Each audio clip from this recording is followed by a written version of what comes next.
कल्पना कीजिए दो लोगों की। एक का नाम है रोनाल्ड रीड, जो अमेरिका के एक छोटे से गांव में पेट्रोल पंप पर गाड़ियों में तेल भरते थे और एक स्टोर में फर्श साफ करते थे। उन्होंने अपनी पूरी जिंदगी यही छोटे मोटे काम किए। जब 92 साल की उम्र में उनकी मृत्यु हुई तो लोगों को पता चला कि वो अपने पीछे $8 मिलियन यानी लगभग 60 करोड़ रुपए छोड़ गए थे। उन्होंने ये पैसा किसी लॉटरी में नहीं जीता था, बल्कि दशकों तक ब्लू चिप स्टॉक्स में चुपचाप निवेश करके कमाया था। अब दूसरे व्यक्ति की कल्पना कीजिए जिनका नाम था रिचर्ड फस्कोन। वो हार्वर्ड से पढ़े हुए एक टॉप फाइनेंस एग्जीक्यूटिव थे। उन्होंने इतनी सफलता हासिल की कि वो 40 की उम्र में रिटायर हो गए। उन्होंने एक 18,000 स्क्वायर फीट का आलीशान घर बनवाया, जिसमें 11 बाथरूम, 2 लिफ्ट और 7 गैराज थे। लेकिन 2008 के वित्तीय संकट में वो पूरी तरह से दिवालिया हो गए। उनका वो शानदार घर नीलाम हो गया। एक साधारण सा चौकीदार करोड़पति बनकर मरा और एक हार्वर्ड से पढ़ा हुआ फाइनेंस जीनियस दिवालिया हो गया। ऐसा कैसे हुआ? इसका जवाब गणित, फॉर्मूले या इंटेलिजेंस में नहीं, बल्कि मनोविज्ञान में छिपा है। और यही मोगन हाउसिल की शानदार किताब द साइकोलॉजी ऑफ मनी का केंद्रीय विचार है। हाउसिल का तर्क है कि पैसे के साथ सफलता का संबंध इस बात से बहुत कम है कि आप कितने स्मार्ट हैं, और इस बात से कहीं ज्यादा है कि आप व्यवहार कैसे करते हैं। पैसा निवेश करने का तरीका सिखाया जा सकता है, लेकिन तनाव, लालच और डर के दबाव में शांत रहना नहीं सिखाया जा सकता। और यही व्यवहार, यही मनोविज्ञान एक चौकीदार को करोड़पति और एक जीनियस को कंगाल बना सकता है। ये किताब आपको निवेश की टिप्स या वित्तीय योजनाएं नहीं देती। इसके बजाय ये उन 19 छोटी कहानियों के माध्यम से हमारे दिमाग के उन अजीबोगरीब तरीकों को उजागर करती है जिनसे हम पैसे के बारे में सोचते हैं। ये हमें सिखाती है कि हमारी वित्तीय सफलता हमारे एक्सेल शीट से ज्यादा हमारी मानसिकता पर निर्भर करती है। तो चलिए इस आकर्षक यात्रा पर चलते हैं और पैसे के मनोविज्ञान को समझने की कोशिश करते हैं। पहला और सबसे महत्वपूर्ण विचार जो हाउसिल प्रस्तुत करते हैं वह है, कोई भी पागल नहीं है। No one's crazy. हम अक्सर दूसरे लोगों के वित्तीय निर्णयों को देखकर सोचते हैं, ये कितना बेवकूफ़ी भरा फैसला है। कोई अपनी सारी बचत एक जोखिम भरे स्टॉक में लगा देता है, तो कोई पैसे को बैंक में ही सड़ने देता है। हाउसिल कहते हैं कि कोई भी पागल नहीं है। हर व्यक्ति अपने जीवन के अनूठे अनुभवों के आधार पर निर्णय लेता है। एक व्यक्ति जिसने 1930 की महामंदी देखी है, उसके लिए स्टॉक मार्केट एक डरावनी जगह होगी। वहीं एक व्यक्ति जिसने 1990 के दशक का टेक्नोलॉजी बूम देखा है, उसके लिए ये अवसरों का खजाना होगा। दोनों अपनी अपनी जगह सही हैं क्योंकि उनके अनुभव अलग हैं। आपकी आर्थिक समझ मुझसे अलग हो सकती है, और ये ठीक है। जब हम ये समझ जाते हैं तो हम दूसरों को आंकना बंद कर देते हैं और यह महसूस करते हैं कि व्यक्तिगत वित्त यानी पर्सनल फाइनेंस व्यक्तिगत ज्यादा है। दूसरा शक्तिशाली विचार है भाग्य और जोखिम यानी लक एंड रिस्क।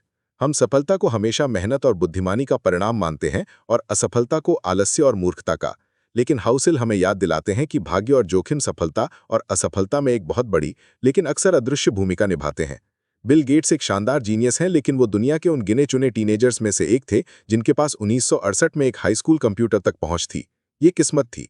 वहीं उनके स्कूल के एक दोस्त केंट एवांस, जो उतने ही होशियार थे कि पहाड़ों पर चढ़ते हुए एक दुर्घटना में मृत्यु हो गई। ये जोखिम था। जब हम सफल होते हैं तो हमें ये याद रखना चाहिए कि इसमें भाग्य का भी कुछ हाथ था। ये हमें विनम्र बनाता है। और जब हम असफल होते हैं तो हमें यह समझना चाहिए कि हर असफलता खराब निर्णय का परिणाम नहीं होती। कभी-कभी आप बस जोखिम के खेल में हार जाते हैं। यह हमें खुद को और दूसरों को माफ करने में मदद करता है। भाग्य और जोखिम को स्वीकार करना हमें यथार्थवादी बनाता है और हमें उन चीजों पर ध्यान केंद्रित करने में मदद करता है जिन्हें हम वास्तव में नियंत्रित कर सकते हैं। यह हमें यह भी सिखाता है कि किसी एक व्यक्ति, एक स्टॉक या एक रणनीति पर सब कुछ दांव पर न लगाएं, क्योंकि जोखिम हमेशा मौजूद रहता है। इन दो मूलभूत विचारों कि कोई भी पागल नहीं है और भाग्य और जोखिम वास्तविक हैं को समझना पैसे के मनोविज्ञान को अनलॉक करने की दिशा में पहला कदम है। ये हमें एक ऐसी नींव प्रदान करता है जिस पर हम बाकी सिद्धांतों का निर्माण कर सकते हैं। जब हम भाग्य और जोखिम की भूमिका को समझ लेते हैं तो हम एक और महत्वपूर्ण मनोवैज्ञानिक जाल से बचने के लिए तैयार हो जाते हैं, जिसे मॉर्गन हाउसिल कहते हैं, कभी पर्याप्त नहीं। ये एक ऐसी खतरनाक मानसिकता है जो सबसे अमीर और सबसे सफल लोगों को भी बर्बाद कर सकती है। कहानी है रजत गुप्ता की, जो एक अनाथ के रूप में पैदा हुए और अपनी मेहनत से मैकेंसी एंड कंपनी के सीईओ बन गए। 2008 तक उनकी संपत्ति $100 मिलियन थी। ये पर्याप्त से कहीं ज्यादा था, लेकिन वो एक अरबपति बनना चाहते थे। इस और की चाह में उन्होंने इनसाइडर ट्रेडिंग की, पकड़े गए और जेल चले गए। उन्होंने वो सब कुछ खो दिया जिसे उन्होंने इतनी मेहनत से बनाया था, उनकी प्रतिष्ठा, उनकी स्वतंत्रता और उनका धन। ये कहानी हमें सिखाती है कि सबसे कठिन वित्तीय कौशल में से एक है लक्ष्य के खंभों को हिलने से रोकना। जब सफलता मिलती है तो हमारी अपेक्षाएं और इच्छाएं भी बढ़ जाती हैं। हम और ज्यादा चाहते हैं। ये एक अंतहीन दौड़ है जिसे जीता नहीं जा सकता। इसका एकमात्र समाधान है पर्याप्त की अपनी परिभाषा तय करना। हाउसिल कहते हैं कि सामाजिक तुलना इस आग में घी का काम करती है। हम हमेशा किसी ऐसे व्यक्ति को देखते हैं जिसके पास हमसे ज्यादा है और हम असंतुष्ट महसूस करने लगते हैं। लेकिन सच्चाई ये है कि हमेशा कोई ना कोई आपसे ज्यादा अमीर होगा। इस खेल को जीतने का एकमात्र तरीका है इसे न खेलना। अपनी ज़रूरतों और इच्छाओं को समझें और एक ऐसा स्तर तय करें जो आपको खुशी और संतुष्टि दे। उसके बाद और ज्यादा के लिए अनावश्यक जोखिम लेना बंद कर दें। याद रखें, प्रतिष्ठा अमूल्य है, स्वतंत्रता अमूल्य है और परिवार और दोस्त अमूल्य है। इन्हें उस और के लिए दांव पर ना लगाएं जिसकी आपको जरूरत नहीं है। अब जब हमने एक बड़े खतरे को समझ लिया है, तो आइए दौलत बनाने के सबसे शक्तिशाली लेकिन सबसे गलत समझे जाने वाले रहस्य पर चलते हैं, अद्भुत चक्रवृद्धि, कन्फाउंडिंग कंपाउंडिंग। हम सब ने चक्रवृद्धि ब्याज के बारे में पढ़ा है, लेकिन हम अक्सर इसकी असली शक्ति को समझ नहीं पाते। हम सोचते हैं कि चक्रवृद्धि का मतलब है सबसे ज्यादा रिटर्न हासिल करना, लेकिन हाउसल बताते हैं कि चक्रवृद्धि का असली जादू बड़े रिटर्न्स में नहीं, बल्कि लंबे समय तक अच्छे रिटर्न्स को बनाए रखने में है। समय ही चक्रवृद्धि का सबसे शक्तिशाली घटक है। इसका सबसे अच्छा उदाहरण वॉरेन बफेट है। वो दुनिया के सबसे महान निवेशकों में से एक माने जाते हैं, लेकिन उनकी सफलता का राज ये नहीं है कि उन्होंने हमेशा सबसे ज्यादा रिटर्न कमाए हैं। उनकी असली प्रतिभा ये है कि वो 10 साल की उम्र से निवेश कर रहे हैं और अब 90 के दशक में भी कर रहे हैं। उन्होंने 80 से भी ज्यादा वर्षों तक चक्रवृद्धि को अपना काम करने दिया। उनकी $100 मिलियन से ज्यादा की संपत्ति में से 99% से भी ज्यादा उनके 50वें जन्मदिन के बाद आई है। अगर वो 30 की उम्र में निवेश करना शुरू करते और 60 की उम्र में रिटायर हो जाते, तो आज उन्हें कोई नहीं जानता। ये हमें सिखाता है कि दौलत बनाने का लक्ष्य केवल उच्चतम रिटर्न प्राप्त करना नहीं होना चाहिए, बल्कि वो रिटर्न प्राप्त करना होना चाहिए जिसे आप लगातार बिना किसी रुकावट के सबसे लंबे समय तक बनाए रख सकें। छोटे लगातार योगदान जो दशकों तक बढ़ते रहते हैं, वे एक बड़े जोखिम भरे दावों से कहीं ज्यादा शक्तिशाली हो सकते हैं, जो आपको खेल से बाहर कर सकते हैं। चक्रवृद्धि चुपचाप और धीरे धीरे काम करती है। इसके परिणाम इतने प्रभावशाली होते हैं कि वे सहज ज्ञान के विरुद्ध लगते हैं। इसलिए जल्दी शुरू करें, धैर्य रखें और सबसे महत्वपूर्ण बात, प्रक्रिया को बाधित न करें। अपने निवेश को समय दें और ये आपके लिए चमत्कार कर सकता है। कभी पर्याप्त नहीं के जाल से बचकर और चक्रवृद्धि की शक्ति को समझकर हम दौलत बनाने के 2 सबसे महत्वपूर्ण मनोवैज्ञानिक बाधाओं और अवसरों को समझ लेते हैं।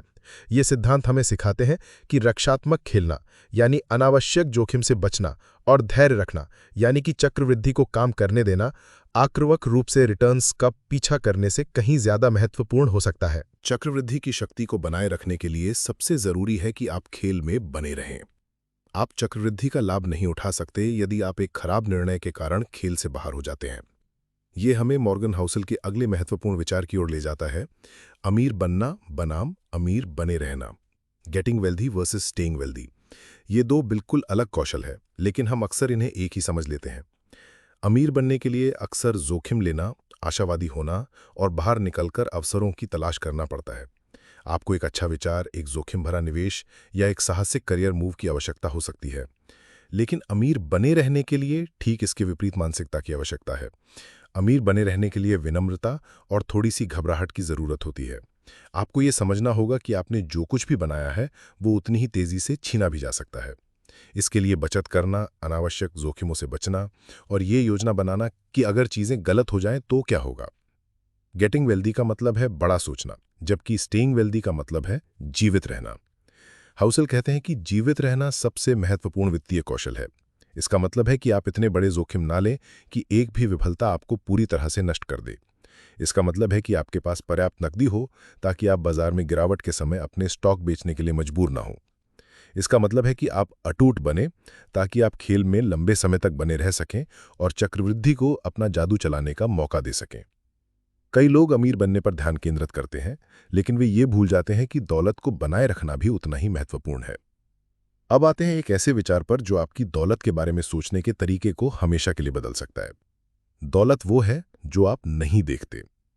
जब हम किसी को एक महंगी फरारी चलाते हुए देखते हैं तो हम सोचते हैं, वाह, वो व्यक्ति कितना अमीर है। लेकिन हाउसल कहते हैं कि ये सच नहीं है। जब आप किसी को फरारी में देखते हैं तो आप केवल ये जानते हैं कि उनके पास उस फरारी की कीमत से कुछ लाख रुपए कम है। आपने उनकी खर्च की हुई दौलत देखी है, उनकी असली दौलत नहीं। असली दौलत वो पैसा है जिसे खर्च नहीं किया गया है। ये वो स्टॉक, बॉन्ड और रियल एस्टेट हैं जिन्हें भविष्य के लिए बचाया और निवेश किया गया है। दौलत छिपी हुई है। ये वो कार है जिसे नहीं खरीदा गया, ये वो हीरा है जिसे नहीं पहना गया, ये वो फर्स्ट क्लास का टिकट है जिसे अपग्रेड नहीं किया गया। दौलत का मतलब है आपके पास भविष्य में अधिक विकल्प और अधिक स्वतंत्रता होना। इसके विपरीत अमीर दिखना वर्तमान में पैसा खर्च करने के बारे में है। हम अक्सर अमीर दिखने की कोशिश में असली दौलत बनाने की अपनी क्षमता को नष्ट कर देते हैं। हाउसल इसे man in the car paradox कहते हैं। जब हम एक फैंसी कार देखते हैं तो हम ड्राइवर की प्रशंसा नहीं करते, हम कार की प्रशंसा करते हैं। हम सोचते हैं अगर मेरे पास वो कार होती तो लोग मेरी कितनी प्रशंसा करते। लेकिन जब दूसरे उस कार को देखते हैं तो वे भी ड्राइवर के बारे में नहीं बल्कि कार के बारे में ही सोचते हैं। लोग आपकी चीज़ों से ज़्यादा प्रभावित नहीं होते, वो आपसे प्रभावित होना चाहते हैं, लेकिन विनम्रता, दया और बुद्धिमत्ता जैसी चीज़ें धन और महंगी चीज़ों की तुलना में कहीं ज़्यादा सम्मान दिलाती हैं। ये समझ हमें एक महत्वपूर्ण निष्कर्ष पर ले जाती है। दौलत बनाने का सबसे तेज तरीका है अमीर दिखने की इच्छा को कम करना। जब आप दूसरों को प्रभावित करने के लिए पैसा खर्च करना बंद कर देते हैं तो आपके पास उस पैसे को बचाने और निवेश करने के लिए बहुत कुछ बच जाता है, जो वास्तव में आपको दौलत दिलाएगा। ये एक गहरा मानसिक बदलाव है। ये समझने के बारे में है कि सच्ची दौलत का लक्ष्य दूसरों को दिखाना नहीं बल्कि अपने लिए स्वतंत्रता और सुरक्षा खरीदना है। जब आप इस विचार को आत्मसात कर लेते हैं तो आप बचत को एक त्याग के रूप में नहीं बल्कि अपनी स्वतंत्रता को खरीदने के एक तरीके के रूप में देखने लगते हैं। अब जब हमने समझ लिया है कि असली दौलत छिपी हुई होती है तो सवाल उठता है कि हम इस छिपी हुई दौलत का निर्माण कैसे करें। इसका जवाब मॉर्गन हाउसल के सबसे सरल लेकिन सबसे शक्तिशाली अध्यायों में से एक में निहित है। पैसा बचाओ, सेव मनी। ये सलाह इतनी सीधी लगती है कि लगभग उबाऊ है, लेकिन इसके पीछे का मनोविज्ञान गहरा है। हाउसल का तर्क है कि आपको बचत करने के लिए किसी विशेष कारण की आवश्यकता नहीं है। हम अक्सर बचत को एक विशिष्ट लक्ष्य से जोड़ते हैं, एक घर के लिए डाउन पेमेंट, एक नई कार या सेवानिवृत्ति। ये सभी अच्छे कारण हैं, लेकिन सबसे महत्वपूर्ण कारण जिसके लिए आपको बचत करनी चाहिए वो है उन अप्रत्याशित घटनाओं और अवसरों के लिए जिन्हें आप देख नहीं सकते। दुनिया अप्रत्याशित है। नौकरियां चली जाती हैं, स्वास्थ्य समस्याएं आती हैं और बाजार में गिरावट आती है। बचत आपको इन झटकों को झेलने की क्षमता देती है बिना अपने जीवन को पूरी तरह से पटरी से उतारे। ये आपको एक सुरक्षा कवच प्रदान करती है।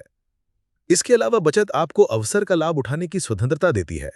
शायद आपके पास एक शानदार व्यावसायिक विचार है या बाजार में गिरावट के समय निवेश करने का एक सुनहरा अवसर है। बचत आपको इन अवसरों को पकड़ने की अनुमति देती है जब वे आते हैं। हाउसल कहते हैं कि बचत आपके अहंकार और आपकी आय के बीच का अंतर है। आप अपनी आय बढ़ा सकते हैं, लेकिन यदि आप अपनी जीवन शैली को भी उसी गति से बढ़ाते हैं तो आप कभी भी दौलत का निर्माण नहीं कर पाएंगे। अपनी जीवन शैली को अपनी आय से थोड़ा नीचे रखकर आप बचत के लिए जगह बनाते हैं और यही बचत समय के साथ आपकी दौलत का आधार बनती है। अब हम इस यात्रा के अंतिम और सबसे महत्वपूर्ण सवाल पर आते हैं कि हम ये सब कर क्यों रहे हैं। पैसे का अंतिम लक्ष्य क्या है? हाउसल का जवाब स्पष्ट और प्रेरणादायक है। पैसे से मिलने वाला सबसे बड़ा लाभांश है स्वतंत्रता, फ्रीडम। पैसे का उच्चतम रूप आपको अपनी पसंद की चीजें, अपनी पसंद के लोगों के साथ, अपनी पसंद के समय पर और जब तक आप चाहें करने की क्षमता देना है। अपने समय पर नियंत्रण रखना ही सच्ची दौलत है। सुबह उठकर यह कह सकना कि आज मैं जो चाहूं वो कर सकता हूं, ही पैसे से खरीदी जा सकने वाली सबसे मूल्यवान चीज है। ये एक बड़े घर से, एक फैंसी कार से या महंगे कपड़ों से कहीं ज्यादा मूल्यवान है। ये चीजें खुशी ला सकती हैं, लेकिन वो खुशी अक्सर क्षणिक होती है। लेकिन अपने समय और अपने जीवन पर नियंत्रण रखने से मिलने वाली खुशी स्थायी और गहरी होती है। जब आपके पास पर्याप्त बचत और निवेश होता है तो आप उस नौकरी को छोड़ने का फैसला कर सकते हैं जिसे आप नफरत करते हैं। आप अपने बीमार परिवार के सदस्य की देखभाल के लिए समय निकाल सकते हैं। आप उस कैरियर को अपना सकते हैं जो कम भुगतान करता है लेकिन आपको अधिक संतुष्टि देता है। आप अपनी शर्तों पर जीवन जी सकते हैं। ये दृष्टिकोण आपके वित्तीय निर्णयों को बदल देता है। आप अब केवल उच्चतम रिटर्न की तलाश में नहीं रहते, आप उन रणनीतियों की तलाश करते हैं जो आपको रात में अच्छी नींद लेने देती हैं। आप अब केवल पैसा कमाने पर केंद्रित नहीं करते, आप अपने समय की स्वतंत्रता को बनाए रखने पर भी केंद्रित करते हैं। कुछ मूल्यवान बातें। द साइकोलॉजी ऑफ मनी हमें ये याद दिलाती है कि पैसा एक तकनीकी विषय से ज्यादा एक नरम कौशल, सॉफ्ट स्किल है। ये आपके व्यवहार, आपकी मानसिकता और दुनिया के बारे में आपके दृष्टिकोण के बारे में है। सच्ची दौलत का निर्माण करने के लिए आपको कुछ सरल लेकिन शक्तिशाली सत्यों को अपनाना होगा। विनम्र रहें क्योंकि भाग्य और रिस्क वास्तविक हैं। अपने पर्याप्त की परिभाषा तय करें। चक्रवृद्धि की शक्ति को काम करने के लिए समय दें। चक्रवृद्धि की शक्ति को बनाए रखने के लिए सबसे जरूरी है कि आप खेल में बने रहें। आप चक्रवृद्धि का लाभ नहीं उठा सकते यदि आप एक खराब निर्णय के कारण खेल से बाहर हो जाते हैं। ये हमें मॉर्गन हाउसल के अगले महत्वपूर्ण विचार की ओर ले जाता है, अमीर बनने बनाम अमीर बने रहना। ये दोनों बिल्कुल अलग कौशल हैं, लेकिन हम अक्सर इन्हें एक ही समझ लेते हैं। अमीर बनने के लिए अक्सर रिस्क लेना, आशावादी होना और बाहर निकलकर अवसरों की तलाश करना पड़ता है। आपको एक अच्छा विचार, एक जोखिम भरा निवेश या एक साहसी कैरियर मूव की आवश्यकता हो सकती है। लेकिन अमीर बने रहने के लिए ठीक इसके विपरीत मानसिकता की आवश्यकता है। अमीर बने रहने के लिए विनम्रता और थोड़ी सी घबराहट की जरूरत होती है। आपको ये समझना होगा कि आपने जो कुछ भी बनाया है वो उतनी ही तेजी से छीना भी जा सकता है। इसके लिए बचत करना, अनावश्यक रिस्कों से बचना और ये योजना बनाना कि अगर चीजें गलत हो जाएं तो क्या होगा। गेटिंग वेल्दी का मतलब है बड़ा सोचना, जबकि स्टेइंग वेल्दी का मतलब है जिंदा रहना। हाउसल कहते हैं कि जिंदा रहना सबसे महत्वपूर्ण वित्तीय कौशल है। इसका मतलब है कि आप इतने बड़े रिस्क ना लें कि एक भी विफलता आपको पूरी तरह से नष्ट कर दे।